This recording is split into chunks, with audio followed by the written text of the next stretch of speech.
ساتوں آسمان اور زمین اور جو لوگ ان میں ہیں سب اسی کی تسبیح کرتے ہیں، اور مخلوقات میں سے کوئی چیز نہیں مگر اس کی تعریف کے ساتھ تسبیح کرتی ہے، لیکن تم ان کی تسبیح کو نہیں سمجھتے۔ بے شک وہ بردبار ہے، غفار ہے۔ اور اے نبی،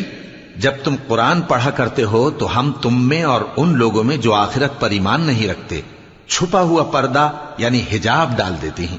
اور ان کے دلوں پر بھی پردے ڈال دیتے ہیں کہ اسے سمجھ نہ سکیں، اور ان کے کانوں میں ثقل پیدا کر دیتے ہیں۔ اور جب تم قرآن میں اپنے پروردگار یکتا کا ذکر کرتے ہو تو وہ لوگ بدک جاتے ہیں اور پیٹ پھیر کر چل دیتے ہیں۔ یہ لوگ جب تمہاری طرف کان لگاتے ہیں تو جس نیت سے یہ سنتے ہیں ہم اسے خوب جانتے ہیں، اور جب یہ سرگوشیاں کرتے ہیں یعنی جب ظالم کہتے ہیں کہ تم تو ایک ایسے شخص کی پیروی کرتے ہو جس پر جادو کیا گیا ہے، دیکھو انہوں نے کس کس طرح کی تمہارے بارے